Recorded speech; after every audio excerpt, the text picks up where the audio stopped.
علم ابنك وقول له ما تتخانقش مع حد في الشات، لا انت شايفه ولا هو شايفك، وكل واحد بيفسر الكلام بطريقته والمشكلة بتوسع على الفاضي وخلاص. وقول له لو عاوز تعرف الشخص اللي بتتعامل معاه بيحب انك تتواصل وياه ولا لا، يبقى اسكت وما تتكلمش خالص، وشوفه هيبدأ كلام معاك ويفتح مواضيع ولا ما هيصدق انك سكت ومش هيسأل عنك وفيك.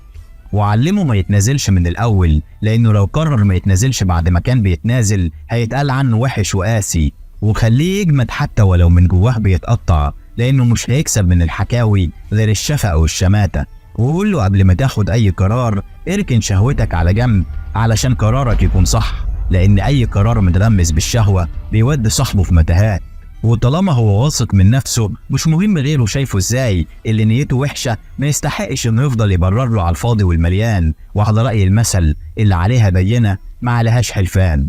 ولما يحصل له مصيبة وعلشان تهون عليه أول حاجة يقولها لروحه الحمد لله إن ما حصلش أكبر من اللي حصل. وقول له لما تيجي تاكل حاجة وعاوز ترمي بقيتها من بقك، قشر لب مثلا ولا شوكة سمكة، يبقى طلعها بإيدك مش ببقك، حتى ولو بتاكل لوحدك، لأن كده أشك وأزوق. وعرفه إن الجهل نوعين، جهل عادي وجهل مركب. أما الجهل العادي إنك ما تكونش عارف معلومة فتتعلمها، إنما الجهل المركب إنك تغلط وتقاوح في الغلط وما تقبلش إن حد يعدل عليك ولا تاخد بنصيحة حد. فإن كان ولا بد إنك تبقى جاهل بشيء فياريت يكون جهل عادي مش جهل مركب. وقول له إن في نوعين من الناس بيعيشوا عمرهم كله مفلسين، بلاش يكون منهم. الأولاني هو البخيل، بيفضل يحوش ويحوش لحد لما يموت فيجي غيره يورثه وينزل نفسه بفلوسه. أما التاني هو اللي بيتكلم بالوحش على غيره في غيابه، فحسناته بتروح للي بيتكلم عليه أول بأول.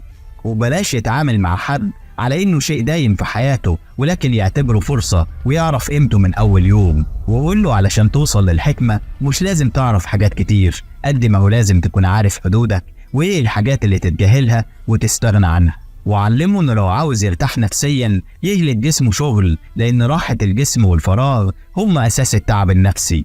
وخليه يسمع النصيحة وياخدها حتى ولو من حد ما بيحبوش. مش معنى إن أنت ما بتحبش حد إن دايما كلامه بيكون غلط، ممكن التايهة عندك ما تلاقيهاش غير وسط كلامه، وهو ما يعرفش بكرة مخبيله إيه. بس لو عاوز أيامه تعدي بخير وسلام يبقى يخبي لبكرة الأمل والتفاؤل، وما ياخدش الدنيا بصدره يفضل يقاوح ويعاند ومتسلط عليه دماغه دايما وفاكر إنه بيفهم عن كل الناس. لازم يكون له قدوة، القدوة هتساعده بإنه يختصر مسافات سنين في أيام وليالي.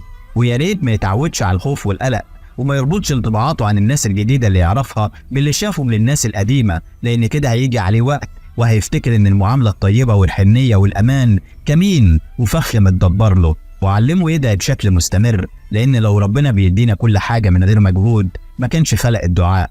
وقول له قبل ما تحاول تساعد غيرك إنه يتغير اسأله الأول عندك استعداد تتغير ولا لأ، علشان ما تتعبش نفسك وياها على الفاضي. وفهمه إنه مش كسول زي ما هو فاكر، ممكن يكون حزين، والحزن بيتعب الجسم بسرعة وبيخلي الواحد مش عاوز يعمل أي حاجة. وقول له تعرف إن ربنا راضي عليك لما مفيش نعمة عندك تشوفها صغيرة وتستهون بيها، ولما مفيش شيء ضاع منك تحس إنه وحشك ومفتقده. وفطمه على إن أي متعة مصحوبة بوجع أو تعب اقطع نفسك عنها، صحوبية كانت أو أكلة أو ذنب أو أي شيء. وقول له إنك هتكسب أكتر ما هتخسر، كفاية إنك هتكسب نفسك. وعرفه إن الفشل أساسه حاجتين، لا إما يفكر وما يعملش، لا إما يعمل من غير تفكير. وقول له إن نقط ضعفك عاملة زي النفق جواك، فداري على نقط ضعفك دي وما تخليش حد يعرفها علشان ما حدش يدخل النفق ويمسكك من إيدك اللي بتوجعك.